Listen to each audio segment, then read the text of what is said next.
असल टॉपिक की तरफ आता हूँ। इसी तरह मेरे भाई, इंसान को कामयाब ज़िंदगी गुजारने के चंद उसूल हैं।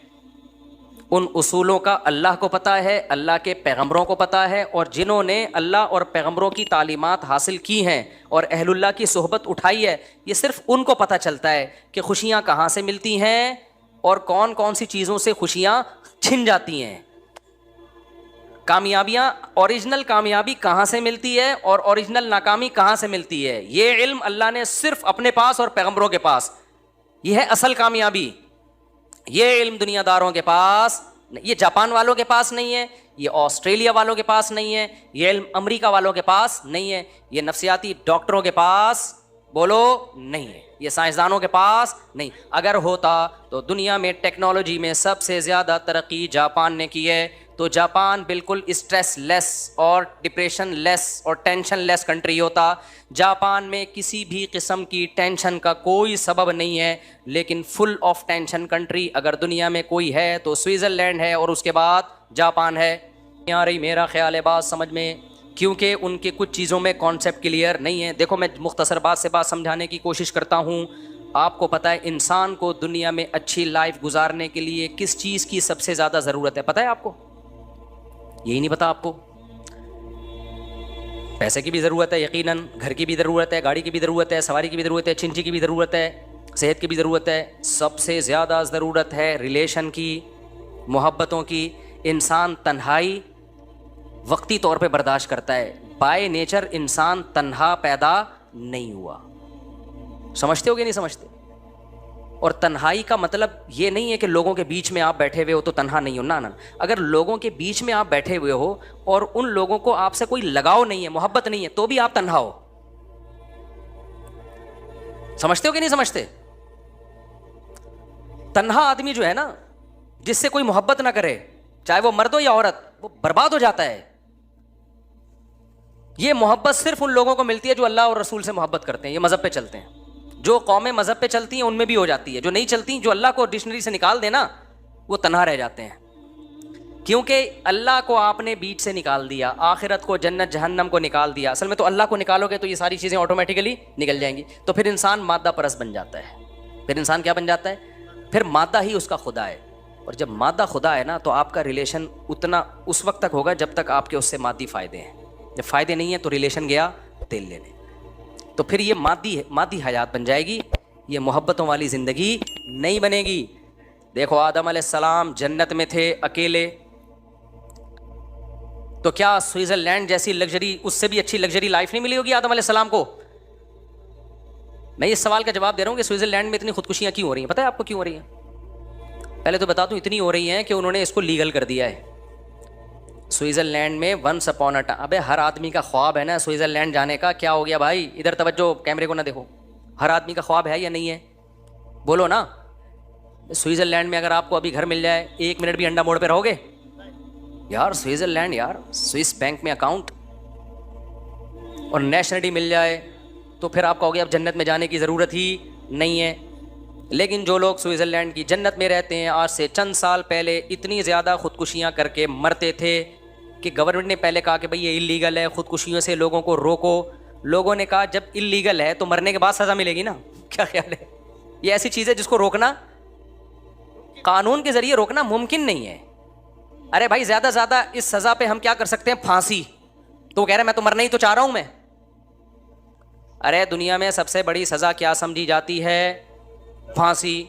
तो आप ज़्यादा से ज़्यादा ये कर दोगे, जो खुदकुशी करेगा उसको फांसी दे दी जाएगी तो कहेगा फहू अल मराम। क्या ख्याल है भाई? तो यही तो मकसद है भाई।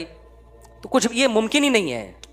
तो स्विट्ज़रलैंड ने एक अक्लमंदी की, उन्होंने बोला यार इतने लोग मर रहे हैं तो मरते हैं गलत तरीके से ना। इधर उधर, कोई उधर पड़ा हुआ होता है, कोई उधर पड़ा हुआ होता है। ट्रेनों का सारा सेटअप क्या हो रहा है? बर्बाद हो रहा है हमारा। ट्रेनें लेट नहीं होती, कोई नीचे आ गया उसकी वजह से मसले, फिर उधर फिर जो खुदकुशी नहीं करते वो खुदकुशी वालों को देख के डिप्रेशन में जाते हैं, उनको खुदकुशी के ख्यालात आना शुरू हो जाते हैं। इधर उधर लाशें पड़ी भी होती हैं, जिनको नहीं भी उनको मोटिवेशन मिलती है, सब्र की तौफीक नहीं मिलती उनको। फिर कहते हैं जब फला मर सकता है, इतना नेक आदमी, तो मैं मर गया तो क्या हो गया? उनके हिसाब से जो भी नेक।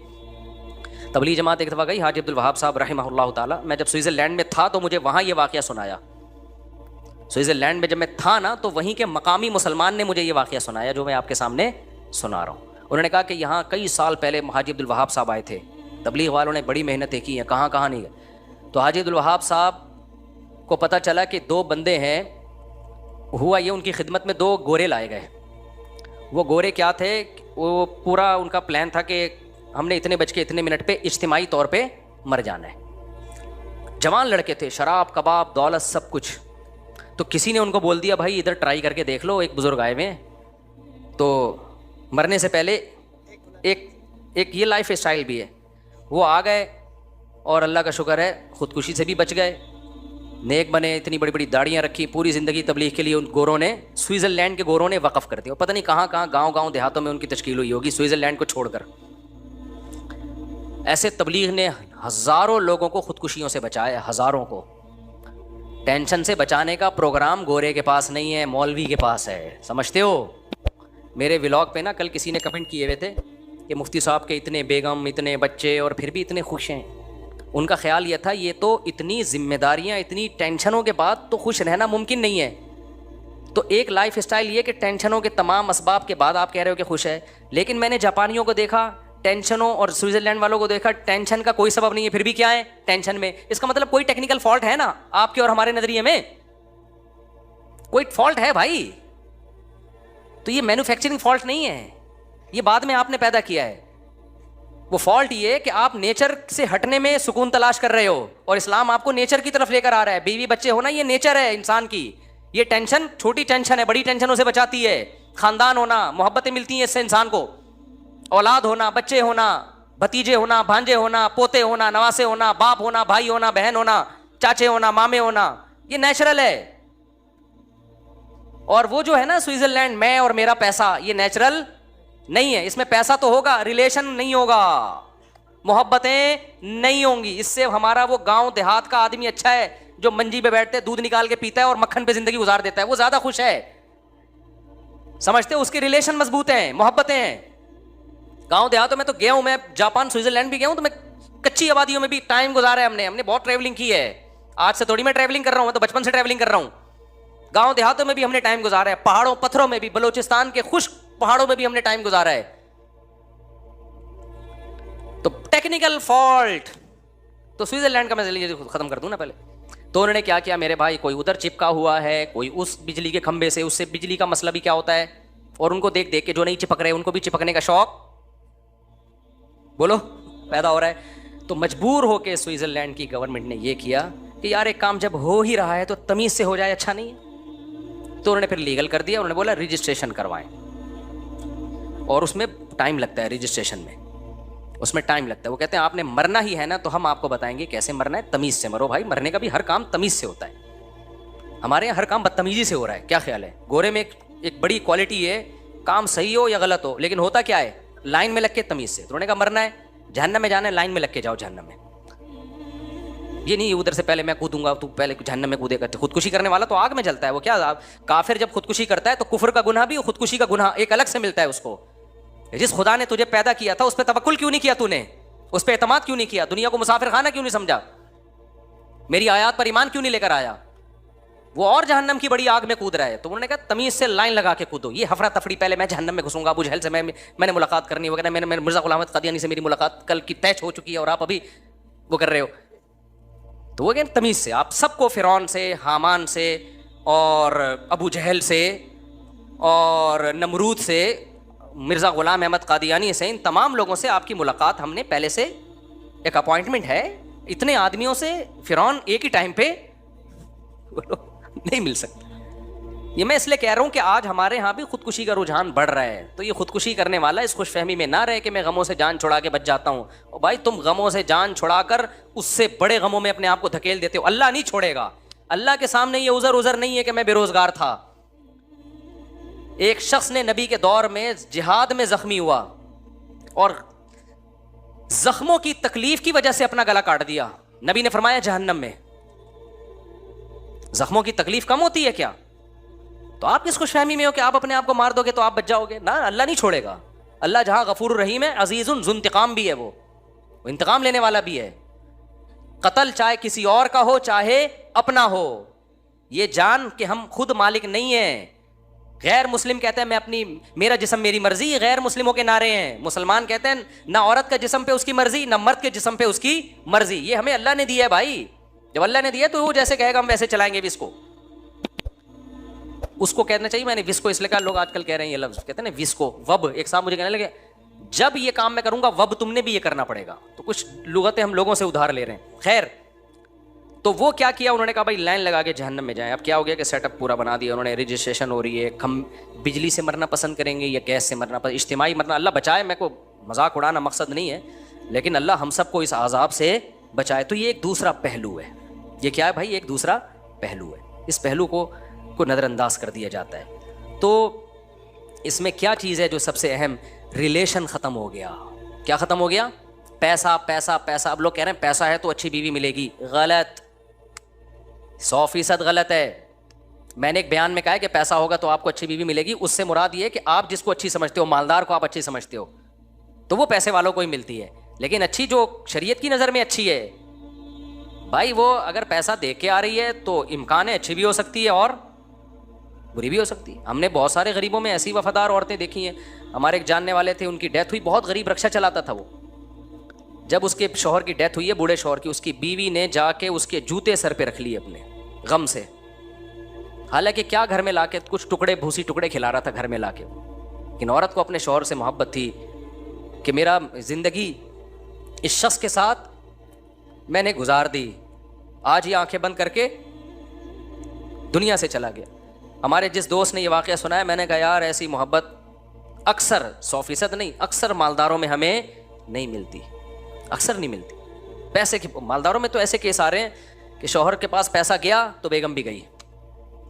अभी चंद दिन पहले हमारे एक जानने वाले मिले, पैसा था उनके पास, जब पैसा गया तो बेगम ने खुला लेके कोर्ट से पतली गली से निकल ली। वो बेचारा रो रहा है, मेरे सामने दुखड़ा सुनाया, मैंने बच्चों को पढ़ाया लिखाया, बेगम भी गई और बच्चे भी गए। कोर्ट ने यहाँ तक उसको कहा कि, औरत को कहा कि देखो अगर शौहर गरीब हो गया है तो ऐसे मौके पे तो औरत शौहर का साथ देती है। औरत ने कहा नहीं, मैंने नहीं रहना। कोर्ट ने दे दिया खुला। और अल्हम्दुलिल्लाह हमारे कुछ मजहबी स्कॉलर भी ऐसे हैं जो कह रहे हैं मिशकात में बहुत सारी हदीसें हैं जिससे पता चलता है कि ये खुला ठीक है। हालांकि एक हदीस ना मिशकात में ना बुखारी में। एक तो मंजन हर आदमी लेके बैठा हुआ है यूट्यूब पे, क्या करें। बयान के बाद मैं एक वाक़या सुनाऊंगा, पिछली जुमे भी मैंने कहा था फिर भूल गया था। ये अदालती खुला पे एक वाक़या जिससे जो मैं चीख रहा हूँ ना, ये खुला कलदम है, तो मैं बिला वजह नहीं चीख रहा। और मैं जब कॉन्फिडेंटली कोई दावा करता हूँ ना इतना, तो वो दावा गलत नहीं होता। लोग समझते हैं इसको क्या पता कुरान और हदीस का। हमने 8 साल में क्या घास खाई है मदरसों में? 8 साल तो पढ़ा है और उसके बाद 24 साल पढ़ाया है। तो कुरान और सुन्नत ही पढ़ाया है हमने, कुरान और सुन्नत ही पढ़ाया है। तो मैं जो दावा करता हूँ ना, आमिल 2 नंबर होते हैं, तो इसका तो इल्म दीन से ताल्लुक़ नहीं है, इसका तो ताल्लुक़ है मुशाहिदे से। एक बात, 3 तलाक़ें 3 ही होती हैं। तो मेरे खिलाफ बहुत सारे लोगों ने क्लिप बनाया कि ये बड़े बड़े दावे कर देता है और गलत है। तो वो जब मैंने दावा किया है ना, तो वो ऐसे ही दावा नहीं किया, उसके पीछे दलाइल की एक मजबूत ताकत है। कोई बैठे सामने तो बताएंगे हम आपको, और आप जो उल्टपटांग दलाइल दे रहे हो उनकी पोल पट्टियाँ भी खोलेंगे हम। सहाबा ताबईन में ये मसला इजमाई था, ये बाद में इख्तलाफ पैदा किया गया है। और इजमाई मसले कतई होते हैं, उनमें किसी से फतवा लेना जायज़ नहीं होता। कोई भी अहले हदीस अगर 3 तलाक कोई कहता है बीवी हलाल नहीं होगी, ये मैं कॉन्फिडेंटली कह रहा हूँ, मैं मजाक नहीं कर रहा, समझ रहे हो। और तीसरी बात, ये जो अदालत के खुले आजकल चल रहे हैं, इसमें कुछ खुला सही भी होते हैं जहाँ शौहर जालिम हो और सबूत से साबित हो जाए। और शौहर एक ख़ास नौइयत का जुल्म, थोड़ा बहुत ऊंच नीच तो हर घर में होती है। लेकिन जो ये कानून है कि औरत अपनी मर्जी से जब चाहे तलाक ले सकती है, तो ये ऑप्शन मर्द के पास है कि वो तलाक दे सकता है। उसको भी मना किया गया बिला वजह ना दे, लेकिन दे देगा तो हो जाएगी। औरत के पास अल्लाह ने तलाक का हक नहीं दिया। खुला एग्रीमेंट है, मियाँ बीवी की रजामंदी से होता है, शौहर राजी होगा तो होगा। हाँ, फस्खे निकाह, अदालत बाज़ दफ़ा फस्ख कर सकती है निकाह को, लेकिन वो चंद कंडीशन में कर सकती है, चंद कंडीशन में। यहाँ लोग कहते हैं ये फ़िक़्ह हनफी हम पे थोप रहे हैं। मैं हनफी फ़िक़्ह में तो है ही नहीं, बहुत सख्त शराइत हैं। हम तो इमाम शाफ़ी, इमाम अहमद हम्बल के भी फ़िक़्ह को फॉलो कर लेते हैं इस मसले में कि चलो औरत को किसी तरह बहुत ब्रॉड माइंडेड करके हम कह रहे हैं, हम उस पर भी फतवा दे देते हैं। लेकिन जो आजकल अदालतों में सेटअप चल रहा है कि औरत गई, मुझे हर कीमत पे खुला चाहिए, और शौहर में कोई मौतद भी, कोई काबिल ज़िक्र जुल्म ना भी हो, ना वो साबित करे उसको, और अदालत पकड़ा दे। कानून तो यही है कि औरत अगर नहीं रहना चाहती उसके पास ये ऑप्शन है, जबकि शरीयत कहती है औरत के पास ना रहने का ऑप्शन नहीं है। उसकी मर्जी के बगैर निकाह तो नहीं होगा, लेकिन ख़त्म उसकी मर्जी नहीं, ख़त्म शौहर की मर्जी से होगा। अब आपको इस पर इस्लाम अच्छा लगे बुरा लगे आपकी मर्जी, आप छोड़ दो इस्लाम को भाई, चले जाओ स्विट्ज़रलैंड, आप चले जाओ जापान इस्लाम छोड़ के, तो उनका हाल देखो क्या हुआ है।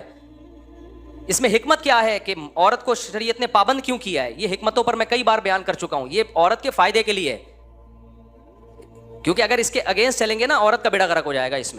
उसमें क्या है वो तफसील से मैं बयान कर चुका हूं, अभी मैं वो टॉपिक नहीं छेड़ूंगा। लेकिन अभी तो ये बताना मकसद है कि ये जो आजकल के नए नए स्कॉलर आ रहे हैं ना कि निजी अदालती खुला औरत जब जाए तो ले सकती है, जज समझता है कि ये नहीं रह सकती एक्चुअली, तो छोड़ दो उसको। ये जज अपनी बीवी को छोड़ सकता है, दूसरों की बीवियों को छोड़ने का जज के पास कोई राइट नहीं है। अब मेरी बात खवातीन को बुरी लगती है तो वो मेरे खिलाफ बोलती हैं।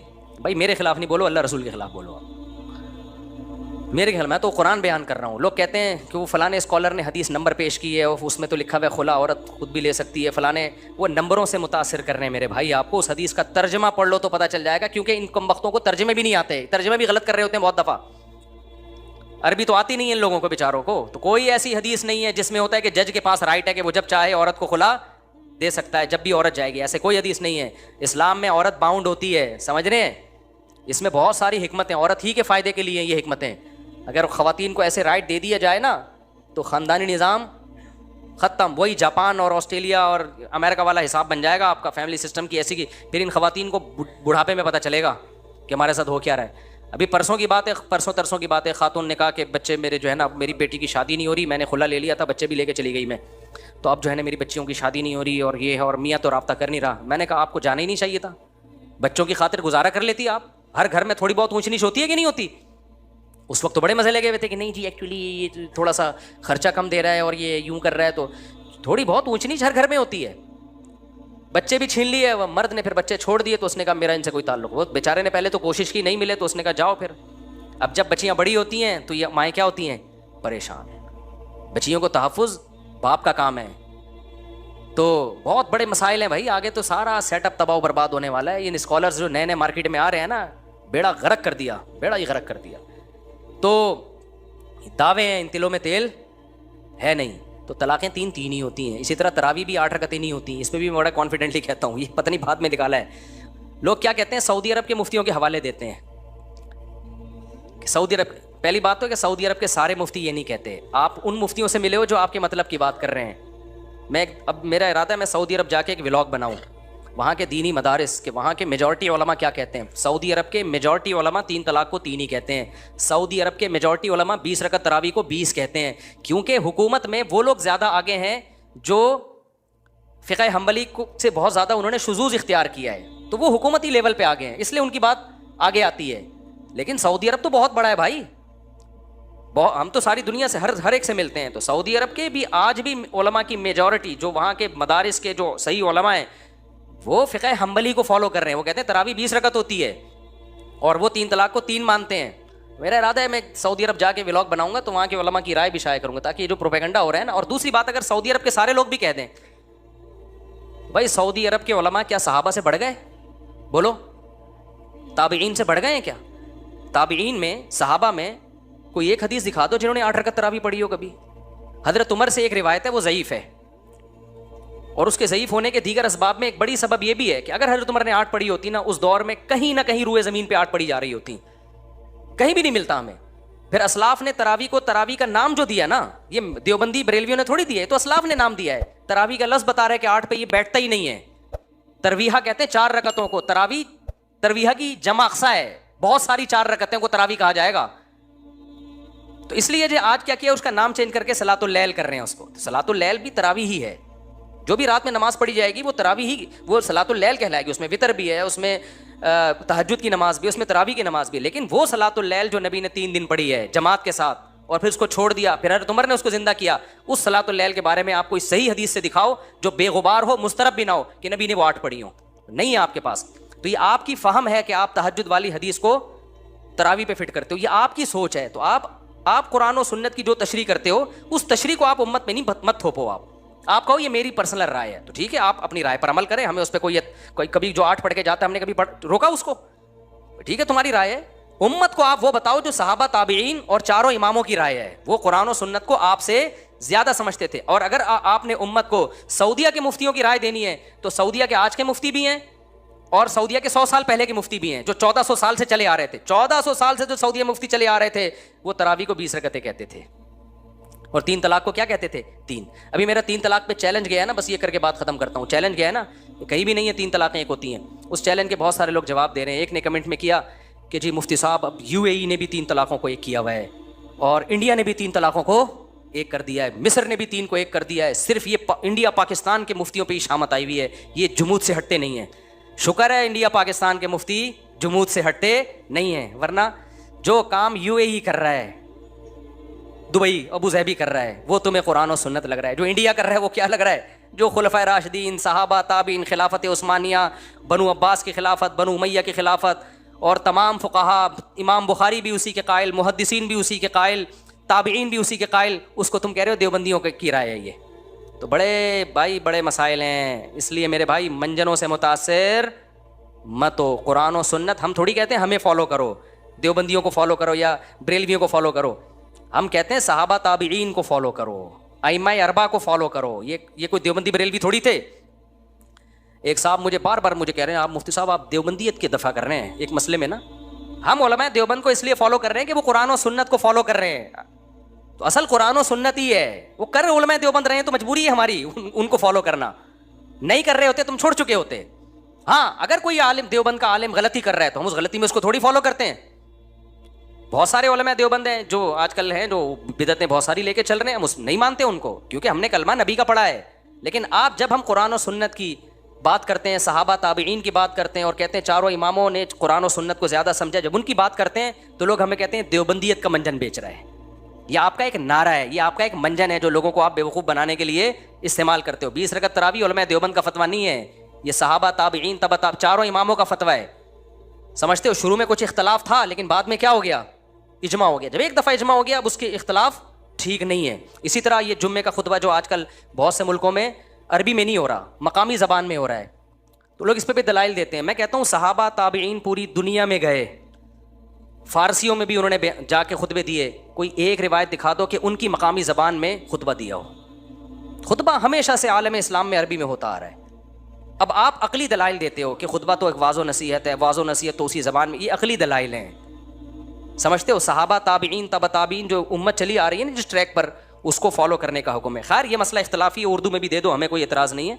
लेकिन हमें आप जो समझते हो ना कि ये कुरान और सुन्नत नहीं जानते, आपसे अल्हम्दुलिल्लाह ज़्यादा जानते हैं। तो मैंने जो दावे किए ना 3 तलाक 3 होती है, खुला दालती खुला, बिल्कुल 100% जो आजकल जो सेटअप चल रहा है कलदम है और आमिलों के बारे में, तो ये बहुत से लोग मेरे खिलाफ किलेबाजी कर रहे हैं, फेंक रहा है लंबी लंबी।